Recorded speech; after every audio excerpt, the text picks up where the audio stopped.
and I bumped into this guy and he was like, "Oh my God, Emma, I watch your videos."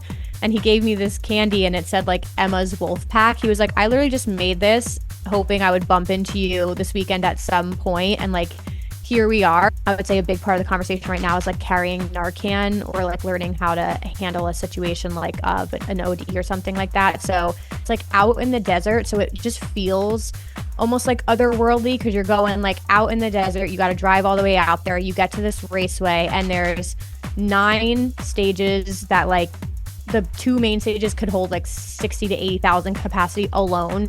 Oh no, this months and months and months go into planning this. Like some of these events don't even break even. Having the switch of being like the fan in the crowd to like knowing the inner workings of like how the event is being produced. And I think it's just the amount of like time and energy and logistics and the money that it costs to put these events on. Like I think that appreciation became a lot deeper once I knew like I can go to this festival for the weekend and dress however I want and I'm not going to get judged for it. Whereas like in my real life, maybe they dress completely differently. So it is nice that people can kind of like feel comfortable too.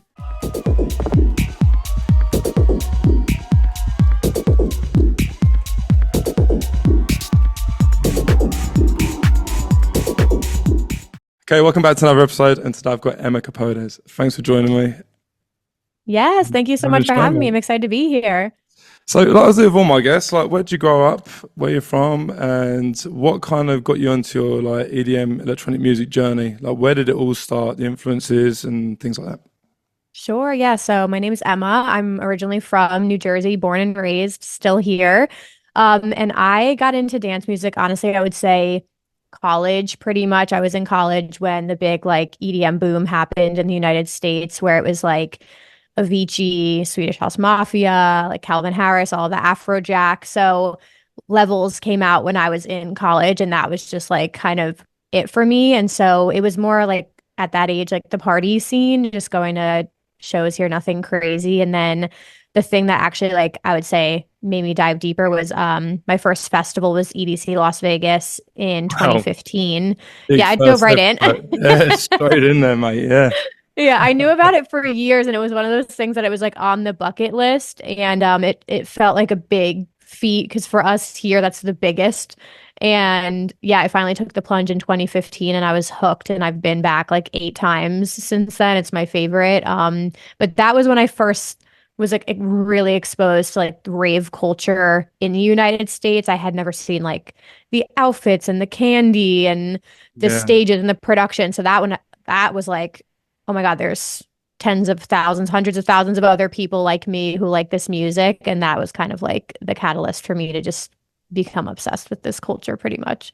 That's crazy because when for us in the UK, when we look over like in the States, it's very like everyone's all dressed up and they've got all these like lights and things like that. And in the UK, it's pretty much like everyone's in Gucci trainers, like sneakers, Right. and like they got their like man bag, and they're all like wearing Prada and machine like, t-shirts, right? That's so funny. But Yeah, I can't wait to experience that. Yeah, in the US, everyone's like really like out there, and it's really cool to see. But it's like, why is that not in the UK? But everyone's like in the UK, oh, I'm too cool to wear that kind of thing.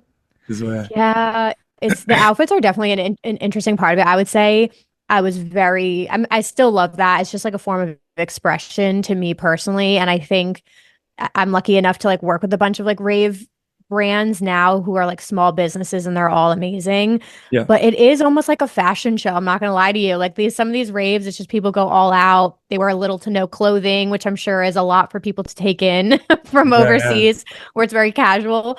So yeah, it is like a spectacle, but there's plenty of people also just wearing like casual, like comfortable clothing as well. I think it just depends on how you want to express yourself. And I think a lot of people look at it as like, I can go to this festival for the weekend and dress however I want, and I'm not going to get judged for it. Whereas like in my real life, maybe they dress completely differently. So it is nice that people can kind of like feel comfortable to go all out with their outfits.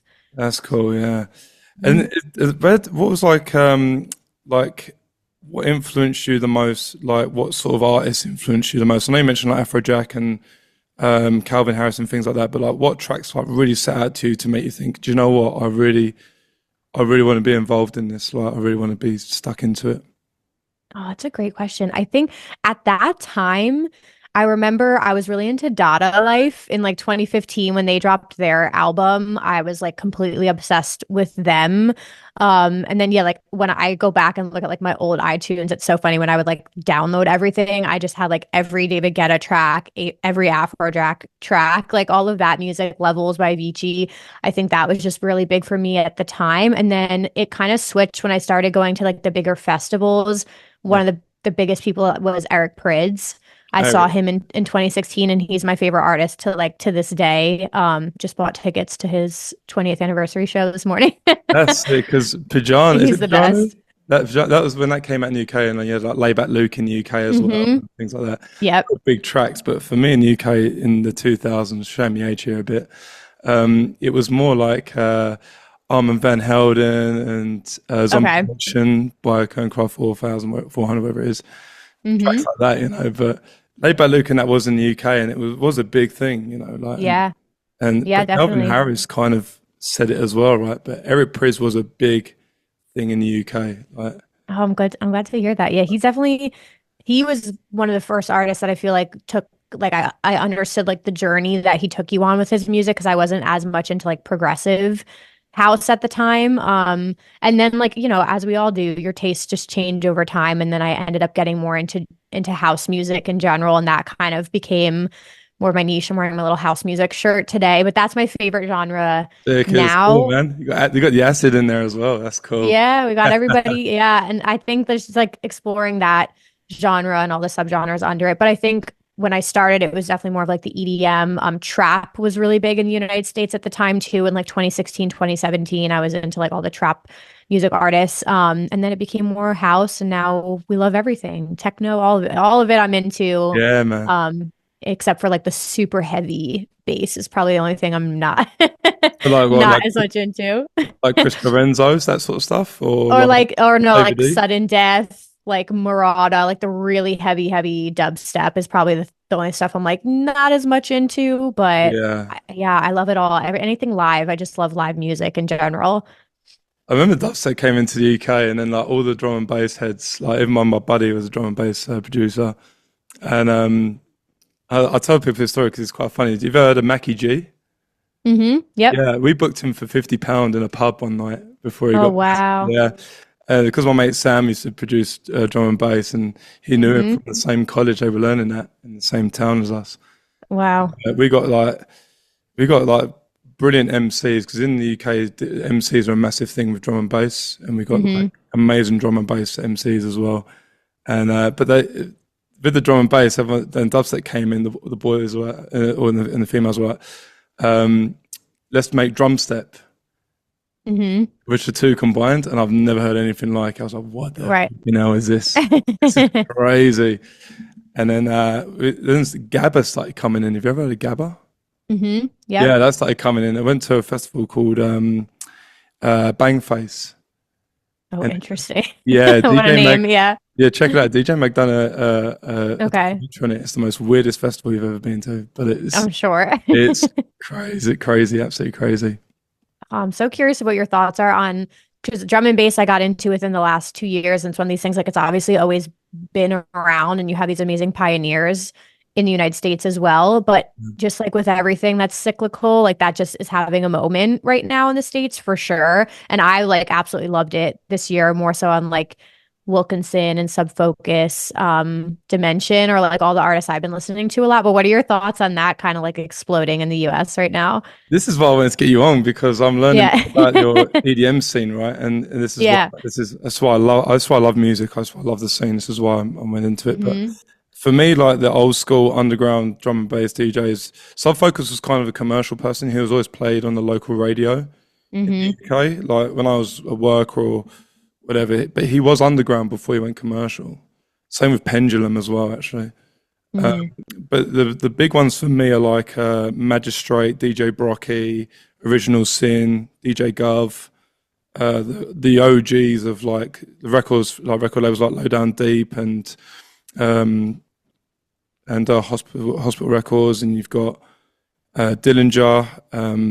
I mean, the biggest one from the best one for me, or one of the best, is Goldie. Goldie is like the foundation of it.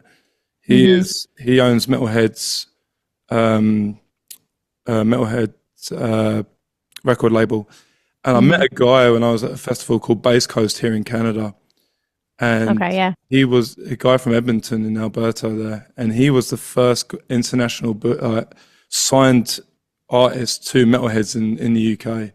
Oh wow. And That's so cool. yeah, if you ever get a chance to check out like Goldie, he's the OG. He's got like gold Okay. teeth.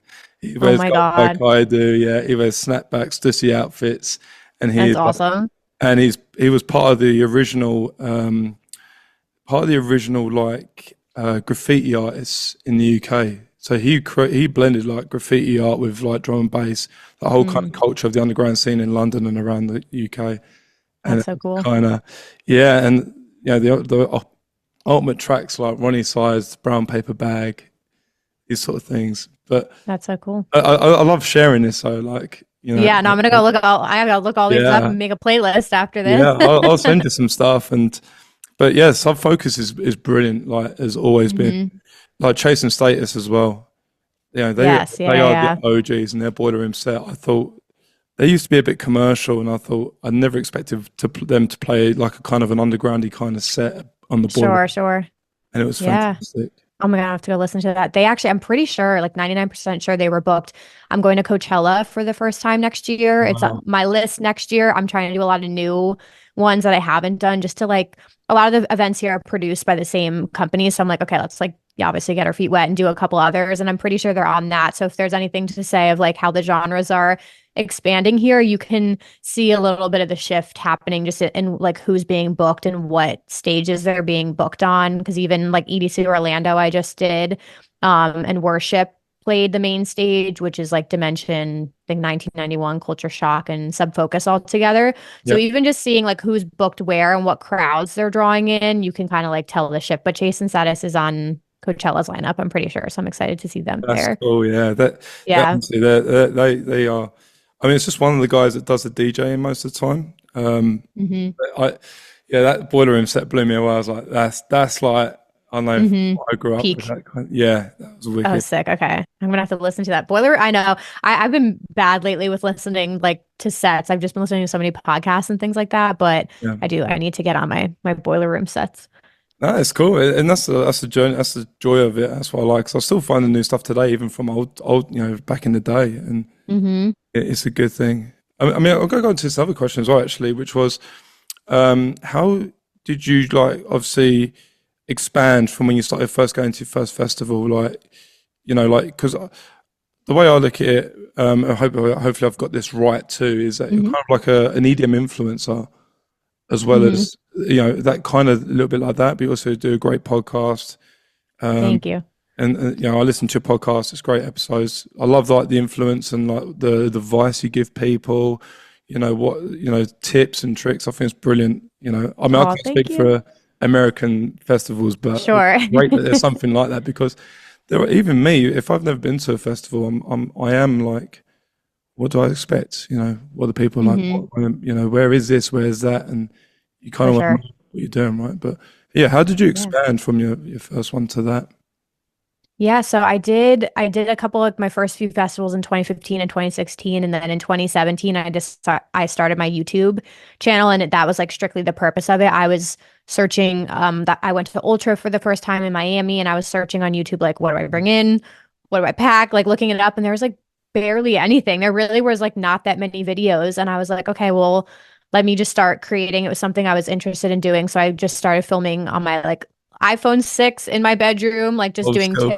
tips videos. Yeah, I was like, I'll just use whatever I have, and just started literally just started posting, and it kind of like compounded over time. And I would say like probably 2019 started to see like my channel pick up a little bit more. And 2019 I also started my podcast, Rave Culture Cast, just as like an extension because I'm very long-winded. So I was like, okay, let's just do full-blown episodes, and it was more community oriented. I just didn't see anything out there at the time that was like talking about the EDM community and rave etiquette and like all these like things. So I kind of just like expanded to the podcast, and then everything kind of just started growing from there. Then unfortunately we went into a pandemic. And I very quickly made a decision. I just remember thinking, like, okay, we don't have any shows left. So I can either go away or I'm just going to keep posting. And I just went crazy with posting. I jumped on TikTok, I jumped on Instagram, and I was sharing like my favorite music. I was doing like skits about the EDM community. And like both of those pages kind of started to grow from there. And then once we got shows back and stuff, yeah, I just kind of like kept going with all the content, which was just like such a joy for me, just doing this on the side of like my normal jobs. And then eventually I ended up getting a job working for a platform called Gray Area. It's a house music discovery platform and they throw events in New York City. Oh wow. And that's when I like really dove into house music because we were like booking all these house artists and doing all these interviews with house artists. And so I like learned so much from that job. And then Insomniac Radio found me in 2022. They contacted me to host EDC Las Vegas's like live Mhm. stream. And that was like my first like dream opportunity, dream job. So literally just been consistency over the years, and it just grew into these like opportunities that have blown my friggin' mind, to be honest with you. And I'm like, I Yeah, don't know yeah, how you've done really this well, mate. happened. Yeah. It's been crazy, but it literally just started from like filming videos in my bedroom and posting them and just putting myself out there. And I genuinely like feel like I say I live a Hannah Montana lifestyle. I have like my normal day with my son and my family at home in New Jersey, and then I go fly to these festivals and do this crazy job on the weekend. So it's been a journey for sure. Yeah, it's good. It's good to have a good balance as well, right? Being mum and then kind of just going away Hmm. and doing a, you know, Yeah. doing your thing, right? And the Yep. the book was it called Grey Area? Did you say? Gray area. Yeah. How was that being from like a we call it a punter, like a raver, if you want to call it, to Hmm. being the actual person, like booking the artists and organizing all that? You know, going from being a audience member Yeah. to that. Yeah. Yeah, so I'll say Michael Julian, who's the founder of Gray Area. So I didn't actually book anyone. They brought me on to do social media, Oh, which was okay. really cool. So because at the time, like again, just my pages were like my portfolio, and he found my podcast, and he we ended up starting a podcast together. We only did a couple episodes, but it was called the Festival Insider Podcast, and we interviewed like a bunch of event producers. We did some like we had Sophie Tucker on. We did a Oh, bunch of like nice. artists, which was really cool. And then I ran their socials. But that to me, it was funny because when he took me on, I still only had like so much knowledge about the scene. And I would say it was very like commercial EDM knowledge. And he was like, you need to like learn about like house music and techno and these other genres that are out here. And so I feel like I learned more about the industry and the scene and more like upcoming artists through that job. And just like we had a website where we had a bunch of journalists like writing articles and things like that. So I think that just exposed me to just other brands. Do you know Elro? I know Elro is like a Yeah, really right, yeah. big international Yeah. brand. So we worked a bunch with Elro producing their events. So I did some socials for Elro when they would come and do shows here in New York. So yeah, just like exposed me to a bunch of really cool brands. And I just attribute a lot of like my deeper knowledge to that role that I was in for about like a year and a half. So it was a really cool opportunity. That's cool, man. Yeah, I'm well happy for you. You've done that. That's Thank a you. great I'll send you achievement. their site too. They're crushing Yeah. it right now. They're doing a ton of shows in New York right now. What kind of things did you learn and sort of not expect from being an audience member to being in that position? Like, what things did you like not? I didn't realize this happened Hmm. behind the scenes. What kind of things like, stood out to you? Yeah, that's a great question. Well, that's probably been my favorite part about all of this because I think just having the switch of being like the fan in the crowd to like knowing the inner workings of like how the event is being produced. And I think it's just the amount of like time and energy and logistics and the money that it costs to put these events on. Like, I think that appreciation became a lot deeper once I knew like because when you're a fan, you just want things to work and you want things to be efficient and you want to have a great experience. And, you can get frustrated if things don't happen. But then when you're on the other side and you're like, oh no, this months and months and months go into planning this, like some of these events don't even break even. Um, yeah, it was just kind of like a deeper appreciation of things like that. And I remember we did one interview on the podcast. We actually brought on a guy who was like the head of, I think it was like head of security And he talked, it was for Electric Zoo at the time, and he talked about like we work with the local police and the government and local meteorologists, and like this is how we plan for emergencies. And I had no idea like all of like this planning and all of this like goes in. So then I was able to like take that to my podcast audience and be like, guys, this is what's happening behind the scenes. So Yeah. now you know how decisions are being made and they're not just canceling things to cancel them. Like it's a huge decision to like make these calls. So it was just very, very eye-opening, I would say, to now be on like this side of the industry. Yeah, that's wild, isn't it? Because I have spoke Mhm. to a lot of people who have their own brands, events, and from for this show, and they're just like you would not believe what goes in behind to create an event. Even me, I used to Mhm. do events in Ministry of Sound in London, and Right. just creating a little, just having your own room and sorting that out is stressed me Hmm. out like you wouldn't believe.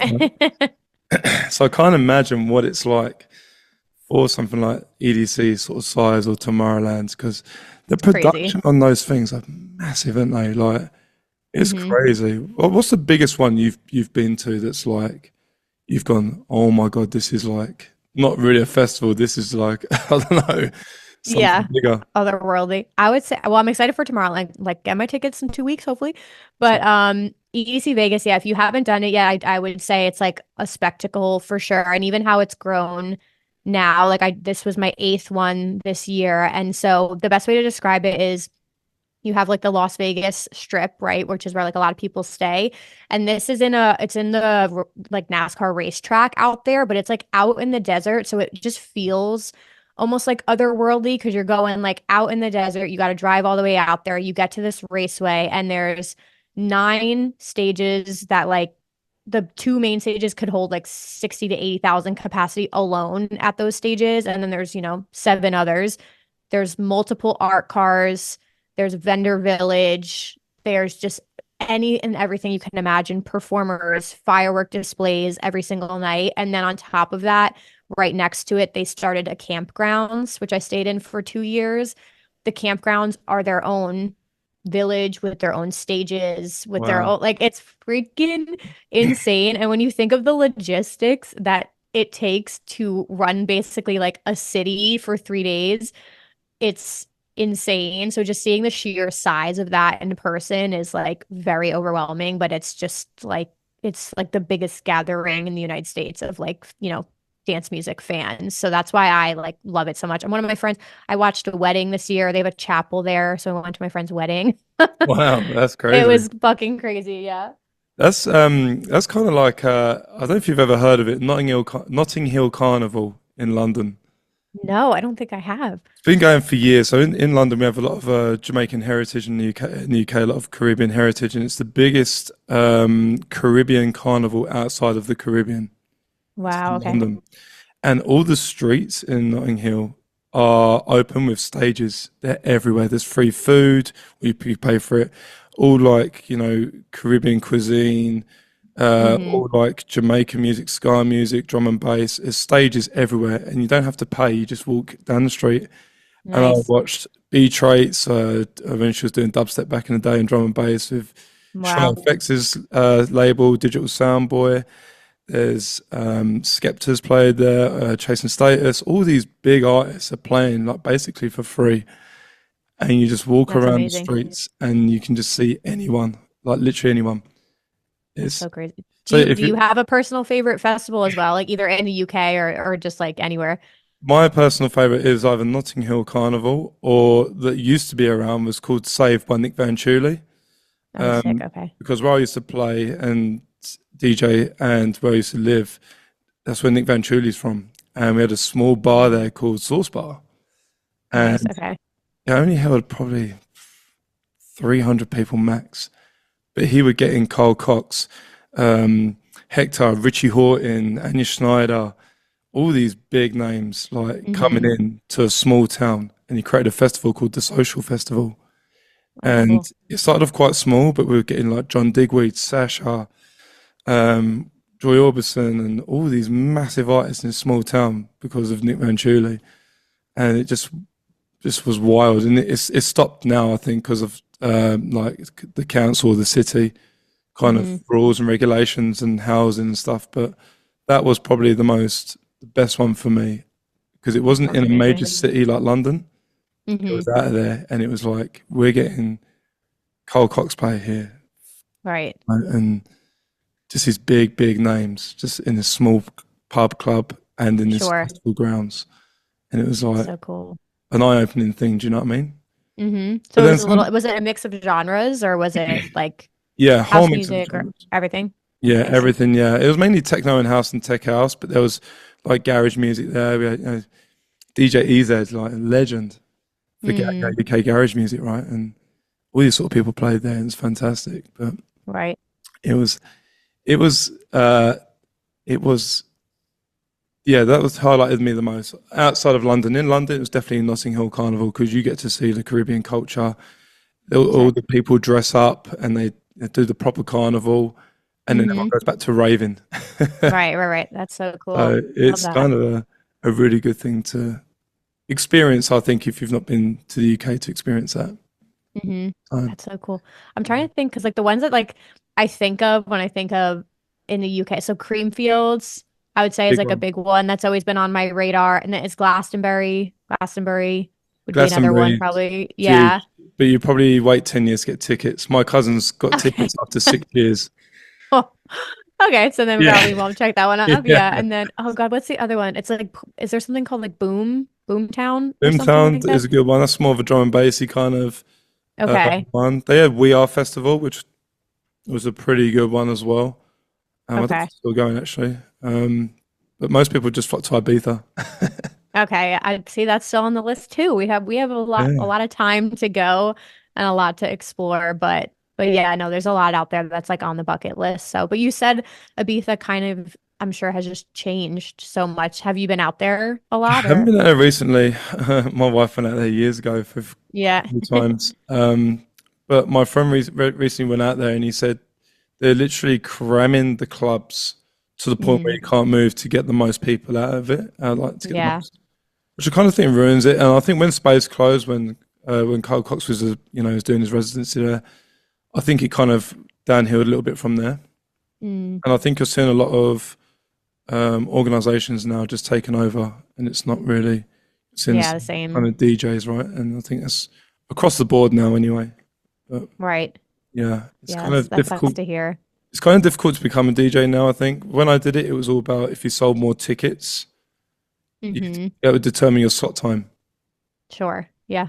But now it might have changed. I don't know because I don't DJ in the UK no more. I speak to people, I hear different opinions, but um, sometimes they say you have to start your own event, and sometimes you have to know people and have your wide network of trying to, the more people you know, the Hmm. better opportunities you're going to have, right? So, Sure. and it's such a saturated market in the UK now. Everyone's a DJ, so Yeah, that's how it feels right now. Yeah. yeah, so everyone's trying to, do the best, right, to Yep. get better and trying to. But I think the difficult time now is everyone's trying to navigate social media the best way they can Hmm. to get higher, right? And I recently had the former CBO of Defective Records on, Oh and wow. um, actually, when I was speaking to him, he actually signed John Summit's first track. Okay, nice. Yeah, yeah, yeah. Yeah, and That's awesome. he said, yeah, the social media part is and Spotify playlist is the best one to sort of get on Hmm. to sort of That be. checks out. Yeah. So what would you say it's like in the US and like with DJs? Like, what's the best way for them to kind of get their Get their name foot in the out. door? Yeah.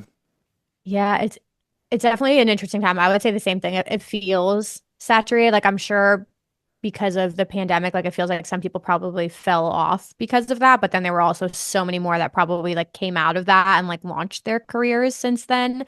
And I'll have to give you some other podcast names too, because I have two friends who have podcasts in the US and they are more like artist focused, where they're either like coaching artists or helping them with their branding and social media. One's called Elevated Frequencies and the other is Headliner Mindset. They're both amazing. Oh, the frequency Um, one I've heard of, definitely. Yeah. yeah, yeah, yeah, with Olivia. She's fantastic. She works a lot with like the artists and their branding, but it is one of those tricky things because I wouldn't sit here and say like your social media is like the most important and that's it. Like I definitely think the music is, and I think if you can build a community as well, I think that's just so huge, but there is like from the brand side now, because I work for an alcohol brand and sometimes we partner with artists and DJs because we're pretty heavily involved in the EDM scene.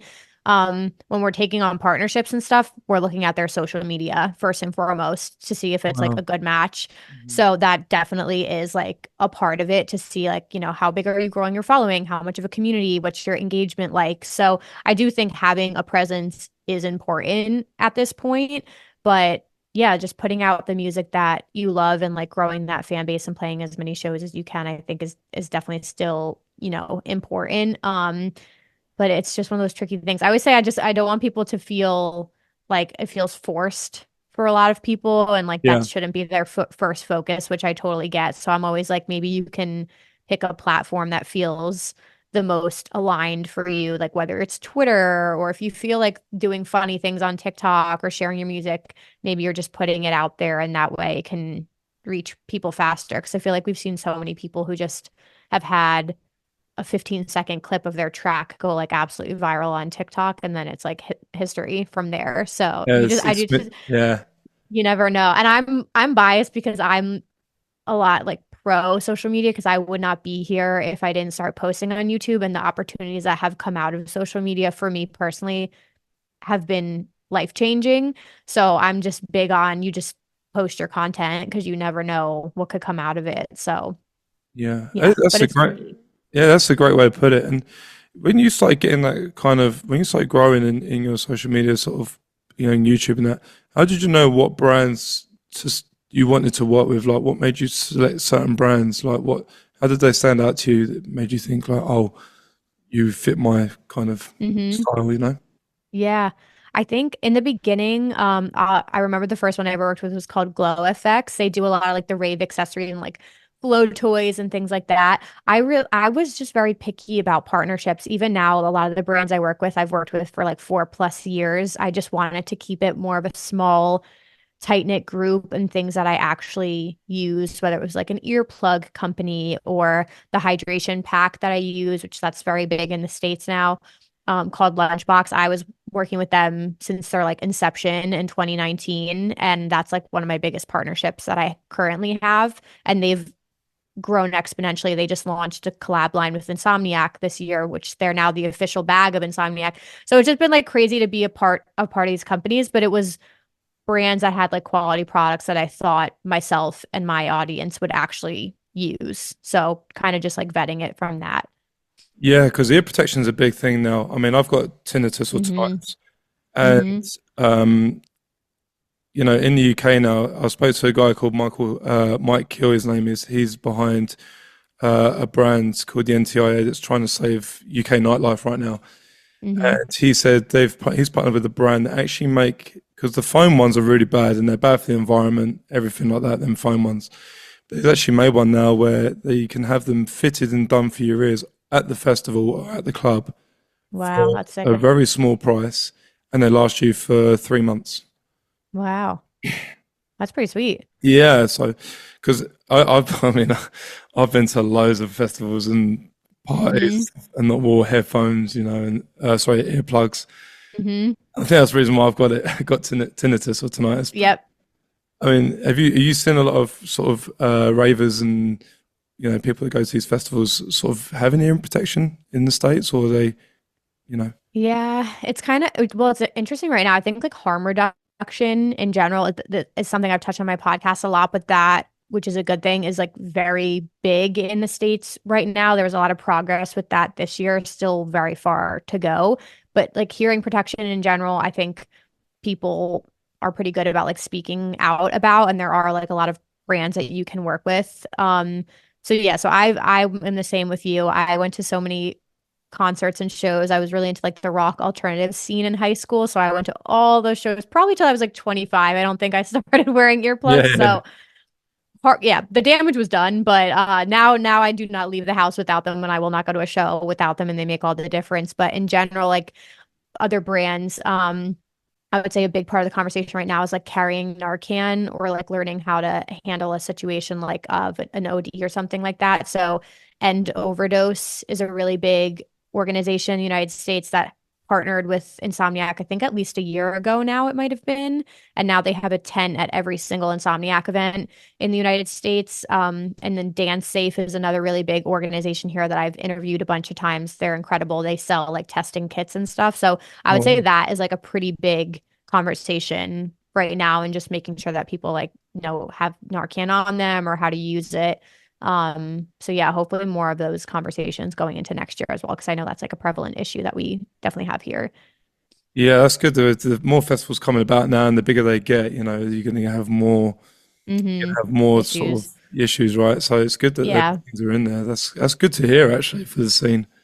It's Mm-hmm. good, yeah. Yeah, it's definitely still tricky. Like we have the Rave Act here, which I think like prevented a lot of organizers from having like any sort of like harm reduction near or on site at all. So that's like just still a huge point of contention and something that will hopefully get worked out in the past. But this was at least like one step in the right direction of like, okay, we're gonna have this on site at all these major events, and like you can go there for training. They're handing out free Narcan. So it's just like that was one step in the right direction, I would say, that happened this year. Yeah, as long as one step's moving forward every time, it doesn't, Yeah. that's it, right? Yeah, exactly. But that's where I try to come in. It's like any way I can use my platform to help with like the educational side of things. That's kind of like always the side I took on it of like, okay, how can we just like let people know where the medical tents are? I'll do like festival map reviews, and I'll That's like cool, walk man. everybody through Yeah. the festival map, and I'll be like, here are all the medical tents, here are all the free water. And it's like I'm talking to kids sometimes, but I'm like, I think it's important. And when you're completely brand new, like a lot of the kids go, and these things are like 18 or 19 or 20, and they don't care about that. They want to go there and party. But I just hope that somebody watches it and like learns a little bit something more rather than going into an event like completely blind with no clue, you know? Yeah, no, that's wicked that you do that. That Hmm. must take a lot of time to do all that and get that prepared. Yes. And, and that kind of goes into my next question. What kind of challenging like things have you like come across that you've learned from that's helped you like kind of um better your like platform, for example, like your podcast and YouTube channel and stuff like that? I think it's just been just like a balancing act, I would say, just trying to figure out over the years, like you're doing this a long time too, like the work that goes into doing a podcast, it's a lot. It's a So lot, yeah. it's Yeah. crazy. I'm honestly like on the brink. I'm gonna be taking a little bit of a break just for like mental health purposes, because like the podcast is a lot, but it's just kind of trying to figure out how to balance it throughout the years of like different jobs that have changed. Being a mom now obviously is like the biggest change. So, and I'm in a full-time job, my career now that I like absolutely love. Whereas when I started all this, I was in a job I like hated. So I was like pouring all my time and energy into like the content and the podcast, and then had all the time in the world during the pandemic. So it's like hard when you compare yourself to that time and like how much you were putting into it. And it's like you're a different person. I'm in my 30s now. Like life is different. So I just try and put out the content that I enjoy and that I feel aligned with. And I like whatever I can get to, I can get to. But but yeah, so I just try and find a balancing act of like, what I can do and get help. I've had like virtual assistants here and there. I've had video editors come on and help me. So I think like getting help when I need it is important. But yeah, social media just always changes. So I feel like you got to go with the Yeah. flow of what's happening. Yeah, you kind of got to play. It is a game, isn't it? You kind of got to play the game. Like I Hmm. still produce music now, and Yeah. I don't release any music that much anymore. But I just enjoy doing it. But even just as most producers or DJs now, I said to a lot of people now, you're kind of like the graphics designer, you're your own promoter now, producer, DJ, you're your own manager, Hmm. all these things now, right? And it, like you said, even with the podcast that we do, it is a lot to do nowadays to try and keep up with the trends and try and keep up, with trying to stay relevant.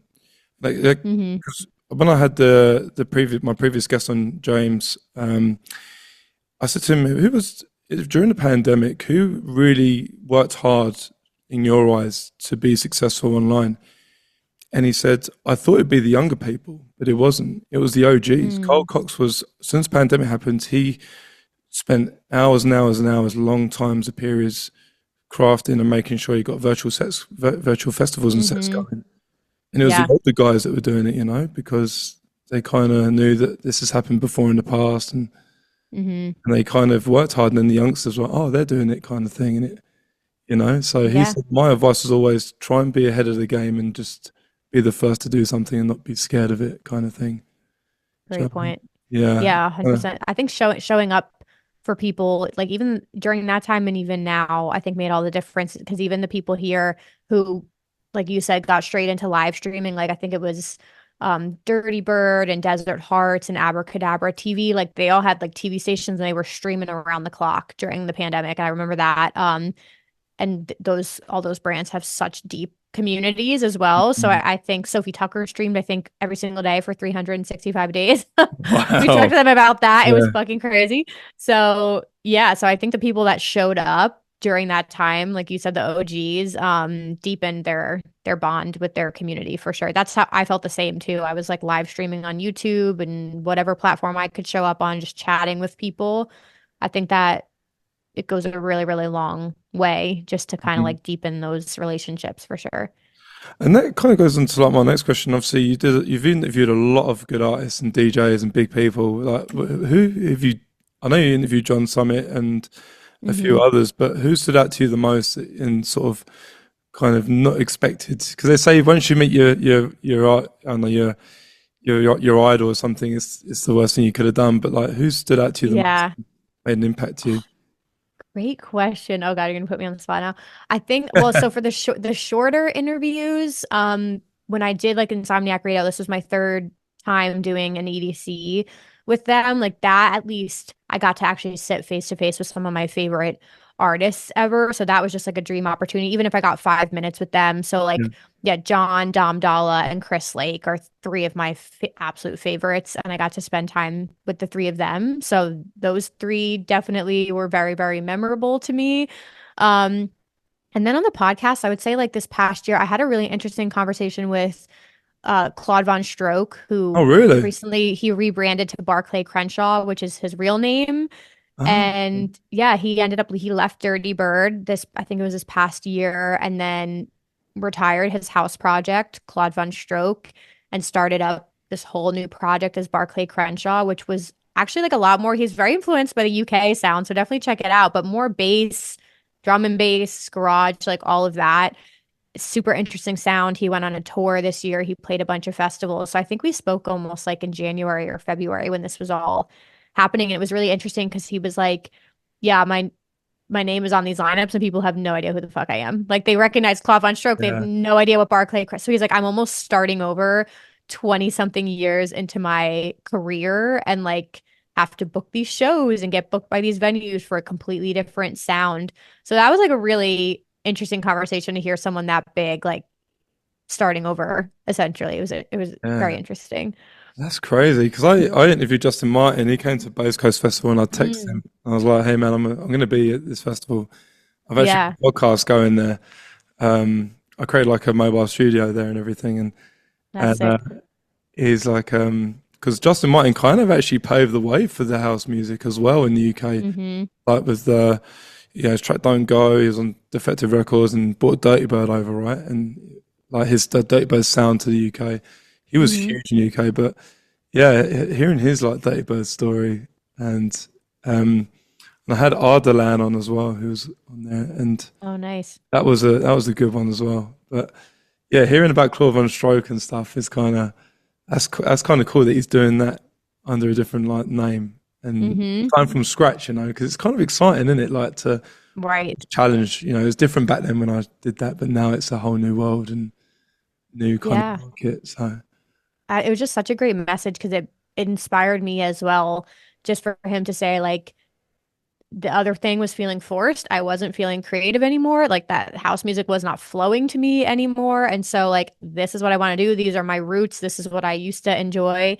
And now I'm gonna go do this project and like have completely different shows. And like even his show was a spectacle. Like he had these like crazy break dancers out with his performance. And yeah, he's just such a cool dude. So it almost like gave me permission. I was like, if he can start over and completely rebrand, like it's just a reminder that it's important to pivot and be able to like change or start over and not feel like completely stuck in one chapter of your life. So I just really enjoyed that conversation with him. That's cool. Yeah. Hmm. The Insomniac Radio one. Are they short form interviews? Hmm.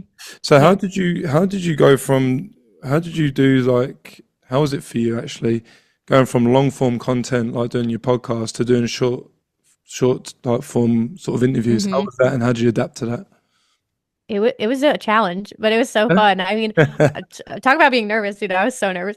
It was kind of like you got your schedule in advance, so you could kind of, and I had other co-hosts as well, so I had an idea of who I was going to interview, and we did come up with some questions that we wanted to hit on, but other than that, it was like me doing my own research, coming up with my own questions, knowing I had like about 5 minutes, and you can't go into anything deep, so it's like you want to be memorable to them and you want to ask them things they haven't been asked a billion times, but you also don't have much time to go like in depth with them. So I was like, what can I do that will like let them know I know about them and like I see them, but without like diving into their whole like discography of their life. So it just was a lot of prep and it depended on the festival. I did two EDC Vegases with them, and then this year I did Orlando. And sometimes you have more space in between the interviews, so I can really like sit and prep. And then in Vegas, like it is so chaotic and there's so many people around that it's like they're coming one after the other, and I would have like a minute to look at my phone and like really quickly like remember, okay, this was the new track they just put out this week, like this album dropped, and I would have to just, it was like a test for my memory for sure. So it made me think on my feet a lot, but it was a good, it challenged me as an interviewer for sure. How was it for the first time? Because they give you the mic, right? And then they're going to say, Oh right, so and so comes in. Like, how did you deal with the nerves and that? Because I remember my yeah. first DJ gig was at a 16-year-old birthday party when I was 16 for the kids at school. Yeah, I was yeah. nervous as hell. So I can't imagine what that was like to do that. Sure. Yeah, I mean it's up in like the artist lounge, and it's just like, yeah, it's a whole setup with all the cameras and the lighting. And the one thing that made me less nervous, which was nice, is when I walked up there where the seats were, somebody else was like interviewing at the time. You could barely hear them from where like everyone was standing behind the cameras. So it honestly made me less nervous because I was like, oh, like it's not like everybody's like listening in and you hear a pin drop. So I was like, oh, it's really just going to be me and the person talking. Like I'm not going to worry about what's happening behind the camera. So that made me a little less nervous. I was like, oh, you can't really like hear them talking like that much. But I had my moments. There was a moment this year I knew I was interviewing Pasquale Rotella, founder of Insomniac Events. That was probably the biggest thing ever with Mal P. So I was doing Oh, both of wow. them at the Yeah. same time. Yeah. And I was like, okay, that's gonna be the scariest thing of my life. And then in the middle of the interview, they're like, oh, a surprise guest is here. And I turn to the left and Diplo sits down, Oh, was not legendary. prepared, didn't tell me that was happening, had no idea. So what talk about think on your feet and not have a panic attack. I bet you kind of just like, oh, wait, what? Dude, Oh, hello. I was like, oh my God. Yeah, he has an intimidating energy. So yeah, but I honestly, I was able to like pop out questions, but that was probably the most challenging moment Wow. I've ever had. Yeah, Yeah. yeah, yeah. Cool. Yeah. What's like the craziest sort of thing they've like you've experienced interviewing these people in the sense that, you didn't expect something from a certain, artist when you asked them a question or you didn't know about them or you were kind of thrown Hmm. back like, oh, I didn't know that about you kind of thing. What was Oh, great question. I'm trying to think. I feel like with a lot of people, it's just because I'm sure you know with interviewing people, you just don't know what their energy is going to be, and some people are really short with their answers and may like give you one word answer or be very short versus others you can kind of tell like they're a little bit more outgoing, they've got a little bit more energy, they're kind of more down to like play with. So I think it's just been reading the room, and then the people who maybe are like more quiet or reserved, those are the most challenging to me because I feel like you have in the back of your head all your questions and you like blow through them a lot quicker. yeah, yeah, yeah. You're kind So of you're like running out of ammo run kind of thing. out. Yeah, you Yeah. literally run out and you're like, oh my God. So I would say the people who are like more quiet or reserved artists, which I got like some of those as well. Those were the ones that are like trickier because you kind of have to like pull it out of them a little bit Yeah. more. Have you had any like really tricky moments? Do you know what I found, right, Emma, is you look at these people like on from an audience perspective, or you look at them on YouTube or whatever you're watching Hmm. DJs do or listening, and by the pictures you don't judge, but you kind of just, it's human nature to kind of just build a picture in your mind of what that kind of person is, how they portray themselves. And Mm-hmm. some people I've come across where they come across as like they're really busy, they don't give time for people to talk, but then when you meet them, they're like, "Oh, you're right, mate. How you doing?" And it's just like a Yeah. completely different person, and you're like, "Oh, wow, I thought you were kind of just very reserved because you're so busy." And there's Mm-hmm. people that take the time to, I was in the I was base coast in Canada here, and I was in the smoking area, artist area, and I met Interplanetary Criminal, and I just saw him in there, and he was wearing like gold rings like I do. He was wearing like Mm-hmm. Stone Island, typical British like sort of fashion, right? Sure. And I was like, "Oh, you're in the plane." He's like, "Oh, how you doing, mate? You're right." And I was like, yeah. And he just we just spoke for an hour, and I thought, I said to him, "Do you want to do a podcast?" He's like, "Oh, I'm going on in like half hour," and I was like, "Okay." Okay. But we stood there and spoke for 45 minutes, and I'm like, Right. "Lesson learned. I need to get one of those them wireless mics." On the go. Yeah, Yeah. yeah. But he was like, "Oh, do you want to come up the stage with me?" I was like, "If you're sure, man, it's up to you." He's like, "Yeah, come with me." And I went Oh, up there so and watched his nice. set. Yeah, but that was one person I didn't think would be Mm-hmm. like that, but he was really welcoming and just chatting away. And That's I want a awesome. cigarette. I'm like, "No, I don't smoke," and it's just Yeah. things like that.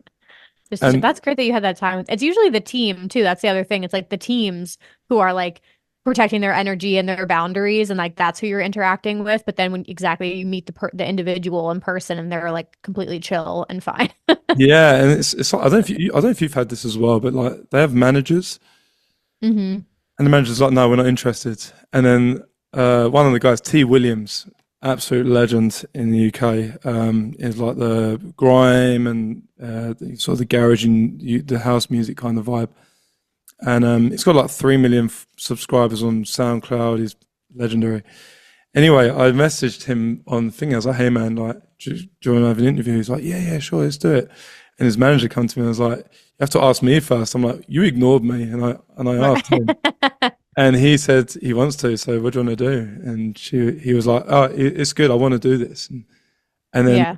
when I that was the first year at Base Coast, and the second year he was standing outside my tent, and he was like, "Brad, do you mind if Hardland jumps in with us in a podcast?" I was like, "I don't mind." No, he's like, "Oh, he's going to come," and I was like, "Okay." And then That's Hardland just awesome. walks in. He's like, "You got any beers?" And then yeah, it was just a weird like kind of thing how it all planned out. But That's an awesome memory too. Yeah, it do be like that sometimes. I was gonna say sometimes you have a relationship and some people are a little bit more approachable online. So I've definitely had to go around as well, where like you might be DMing with someone or have a relationship and there's like the artist themselves is super cool with it and chill. But yeah, by the time like you go to their team, either you don't get answered or they're like, oh, we might not have time for this. And you're like, well, I already talked to the artist and they said yes. yeah, So it's just like, yeah, it's just kind of coordinating, but that's definitely happened before for sure. that's like James Hype. I messaged his manager. He went, "Yeah, no, we're not interested." I went, "Okay." Yeah. Even though I knew people Exactly. at that agency as well, he was like, "No, we're good." But Yeah, timing is everything too. I feel like with a lot of these things. yeah, it is, and yeah, I totally missed your question as well, and I apologize. But with like Mhm. the short kind of the short answer kind of guess, I kind of just I don't know I try to just I mean you might probably the same. You try and just kind of get them out of their shell a little bit. I always say to them, I say, "Hey mate, this is just a casual chat. Don't worry." And they because a lot of them Mhm. said, "Oh, I'm so used to such regimented things," and Right. do you know what I mean? And I've realized Mhm. that a lot of these, when I speak to a lot of people, even off the podcast, they say some of these interviews, mate, are just so like regimented. I'm like, I just Mhm. sit here like this, all firm, and kind of just answer the questions like a robot, and Yeah. it's kind of like, You got to put but them at ease. yeah. But that kind of goes on to my next question actually, which is, Mhm. what has there been a fan or a follower of your stuff that stood out to you the most, where you've impacted them in a the best way or positive way in their life, where they've come to you and said you've made such a bigger sort Mhm. of a thing for me. Oh, that's amazing. Yeah. I mean, I have, you can't see them in frame right now, but I actually have like all these little, let me see if I can grab one. Hold on. Um, I have like all these little, I'll have to show you guys later, but all these little pearlers, they're very big here where people like make like custom little things for you. So I have them like all just displayed around me. And people have had like have made my like Rave Culture Cast logo and brought it, or like they've written my dog's name is Ollie. Like they've written like Ollie's mom or like Hayden's mom on them. And like that stuff to That's me cool. is like the most touching, amazing. Like you took the time out of your day to like make this in hopes that we would like bump into each other. I'll actually never forget this one memory at EDC Vegas. I happened to be in the crowd. I think I was at an Eric Prydz set and I bumped into this guy and he was like, "Oh my God, Emma, I watch your videos." And he gave me this candy and it said like Emma's Wolf Pack. He was like, "I literally just made this hoping I would bump into you this weekend at some point and like here we are." So Mm. those like serendipitous moments where it's like this kid was just walking around with this on his wrist hoping that like at some point we would bump into each other. That to me is just like the craziest stuff. Or I think the best compliment ever is when somebody comes up and they're like, "I'm here at this festival because of you. Like you talked about this festival that you loved it and I'm here by myself." Like I've had a lot of those scenarios and like this has been the best weekend of my life. Like that could make me cry. The fact that you're here and you put yourself out there and my videos encouraged you to like get out there, whether you're like a mom who's like in her 50s and you're here by yourself because you feel like you can be seen and you're never too old to rave. Like those Yeah, are the numerous stories of like this is the best thing in the entire world. yeah, that's wicked. That's Hmm. a good achievement, and if you really think about it, like Hmm. that's cool. Because yeah, the age thing makes me laugh because I'm 35 and I live in Yeah. Canada, and people think it's just a young person's thing, but I'm like, nah. Like in the UK, people in their 60s are still going to Ibiza and they're still Hmm. enjoying like Cafe Mambo, Cafe Del Mar, and they're eating, Love it. drinking at a table, eating their food, but you've got like Bob Sinclair playing and Yeah. in a restaurant, and it's kind of that's what I like about the scene is that is there's a club in the UK called Studio 338 and they had an old guy there. He was in his 70s, still coming to parties and raving. Hmm. Everyone was like he was made into like a legend, like because he was That's still so sick. yeah he was on his own and he was like I'm gonna go out raving and he went out on his own to go raving That's so cool. and Yeah, meet. I was just hanging in Vegas and in Orlando. The Rave Mamas are like two very big figures here. We love them. I think they're both in their 70s, I want to say. And Wow. they went viral because they were on the rail for Matroda's set and Matroda, I guess, saw them and like brought them up.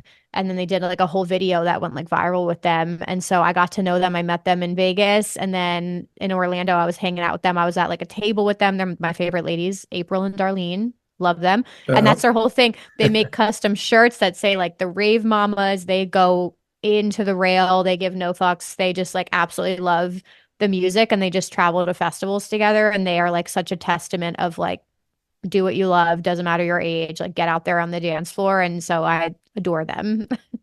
That's cool. Yeah. Where do you see the EDM scene and the electronic music scene in the States now? Where do you see it kind of going? Do you see like a more of a small club culture, like in the towns and cities? Is there nice small clubs, in major cities or towns? But do you see it more going festivals? Like what, explain to me like how you see it going in the States, yeah. Yeah, I think right now, I mean, it's a testament to it growing for sure. You have acts booking out arenas right now, which is unheard of, insane. Like you have acts like Elenium who will book multiple nights in an arena. John Summit just played 3 nights at the Forum in LA, which is like huge capacity, Cascade.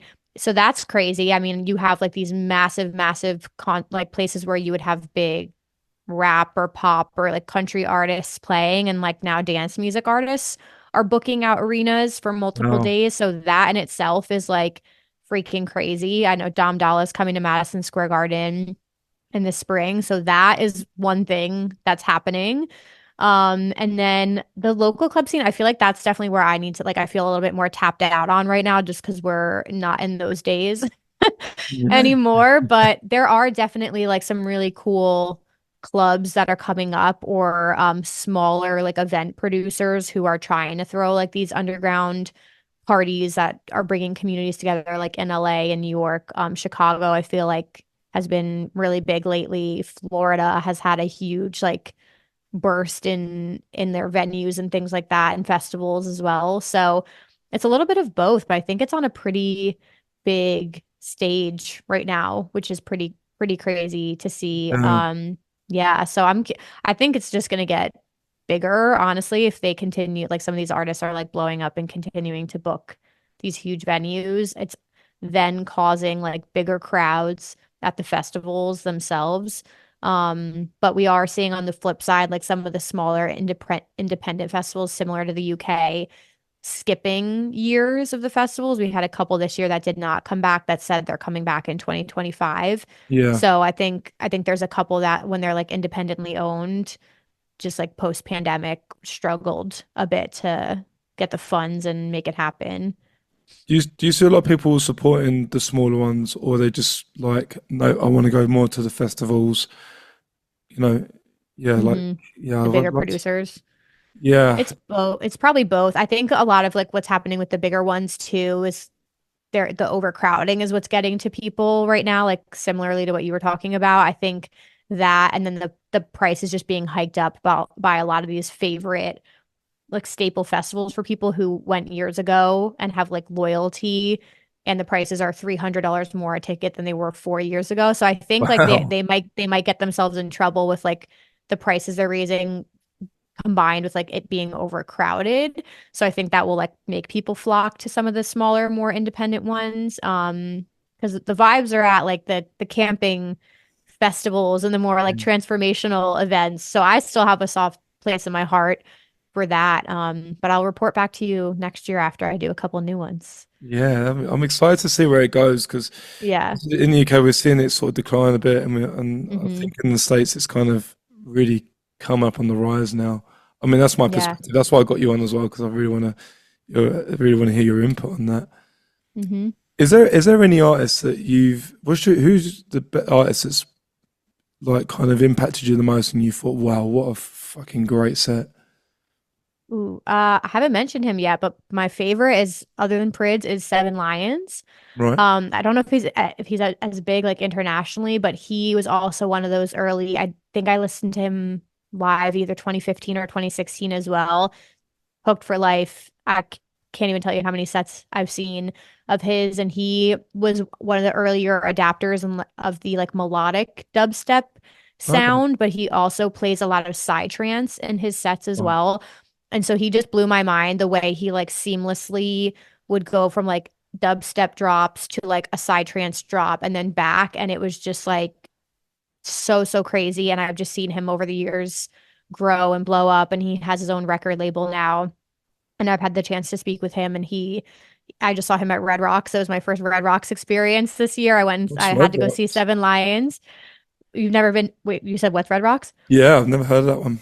Oh man, I'll say so Red Rocks is probably one of the most beautiful, picturesque venues in the world. It's in Colorado in Denver, and it's literally an amphitheater built into the rocks of the mountains. And like the Wow. whole you see like the all the mountains behind you in Denver, completely outdoor amphitheater like bucket list venue for me.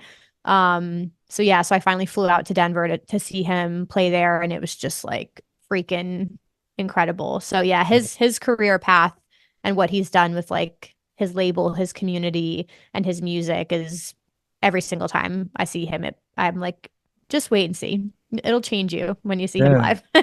That's the thing for I see when I see places in the States, you have these amazing like out of the world places that you do it.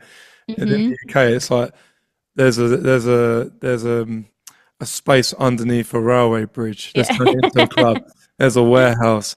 There's an old fort. Let's turn that into a club. Kind of Yeah. thing. In the States, There's it's like beauty in that as well though too. yeah, but you go in the States, it's like an amphitheater built in the rocks and Yeah. stadiums, and it's like wow, it's just yeah, it kind of blows my mind because I've come from that underground Hmm. kind of scene in London in a small like I don't know Yep. warehouse and I need to get out to the States to see what it's all about. Like if you see Ultra Yeah. Miami and you see WMC and you see all these big parties, I'm like. I need to go. Yeah, definitely. Just to Yeah, and experience I it. mean, each city has their own like vibe. Like one of the last things I'll say is just like it depends because obviously I'm in New Jersey, so I'm very very lucky that like I don't go out in Jersey. I go to Brooklyn or New York City had a lot of venues as well, and now it's more so in Brooklyn, I would say, for the dance music scene.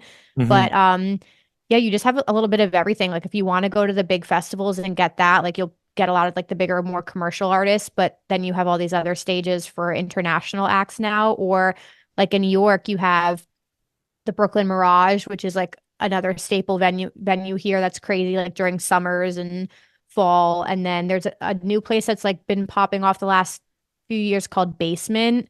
It's Okay. apparently like very much giving like Berlin Berghain vibes is what it's like Right. trying to do. Everyone's dressed in Um, black and just underground. Black, Oh, like yeah. very underground music. You can't have your phone out, I don't think. I still haven't gone, but I want to. And, they're checking you at the door. So like I think there's stuff like that, like trying like, that has its own culture and that people can go get that fix in if that's what they're like looking for as well. So yeah, each scene in every city is just so different, but it's exciting. It's cool to see.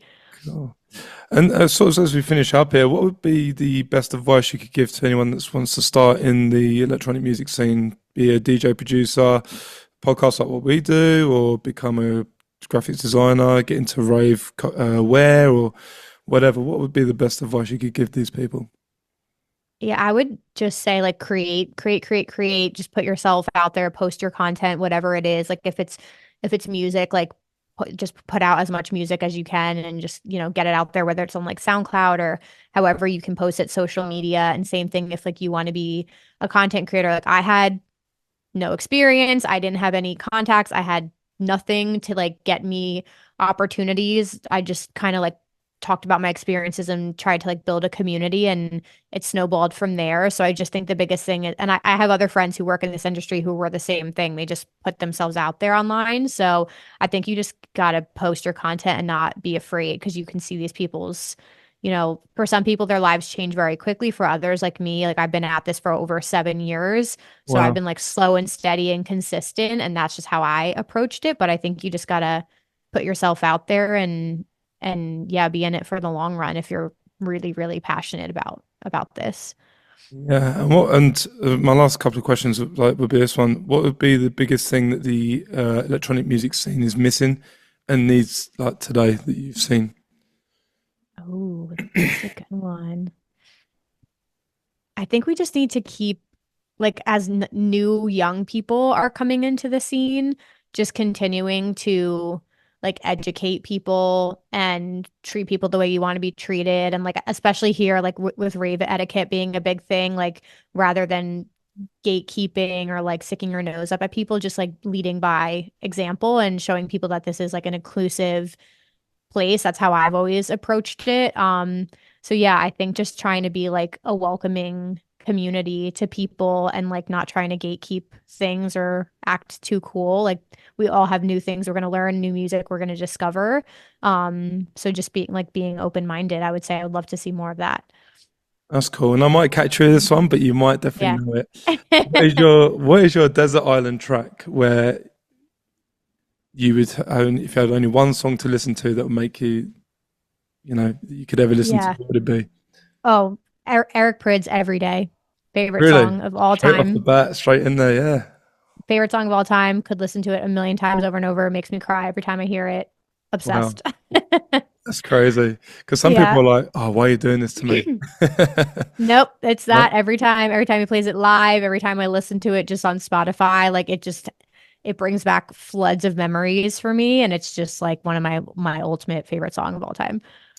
And if there's one more person that you could get on your podcast or interview, who would it be? I would do I haven't interviewed Seven Lions. I've just met him, but Yep. he does not do a lot of interviews. Okay. So I would love to get him on eventually. I need to be able to interview. I'm going on a cruise festival in January. And Oh, really? he's gonna be on there. So I'm like, his team has already said he's not doing interviews, but I'm like, maybe I can find a way to get Yeah, him to just wing sit your way down. in there. Yeah. Exact same thing we talked about. It's like the team says no, but maybe I can get him to agree to it. So Yeah. we'll see. Definitely. And is there anything you want to finish up with? You know, I mean, obviously you're very successful with what you do, but is there anything you want to finish up with that people don't know, or what's coming up, and what you got in the pipeline for the future? Yeah, no, this was so lovely. I'm so happy you had me on. I like could talk about this stuff all day long. So Same. no, just yeah, feel free to connect with me. Pretty much at Emma Kapotes is my personal social like handles on everything, and at Rave Culture Cast is all of our podcast socials. But yeah, like I said, I have a bunch of new festivals next year, so I'll just be creating a bunch of content in preparation for them, and then I always film vlogs at them to show you guys like what the experience is like, so you'll find content on my pages pretty much every day if you want to stay in the loop with me. Yeah, it's cool. I enjoy your channel. I enjoy like getting that side of the world of its, of that culture of the, electronic music scene, and getting to see like what you do and stuff is pretty cool. And I'm glad you've been Thank on the show you. today to explain like, what you do, what you're about, and your journey and everything, and what inspires you. So I appreciate you coming on. Thank you. Yeah, no, this was so much fun. I'm excited to hear the podcast. I'm gonna go listen to all the artists that you you mentioned earlier, and I'll have Yeah. to send you some links to some of the places I mentioned too. Yeah, yeah, please do. And I'll send you some drum and bass stuff that, if you I'd love to check it out. Yes. yeah. All right, Perfect. yeah, Thank you thanks for guys that. so much. Cheers, mate.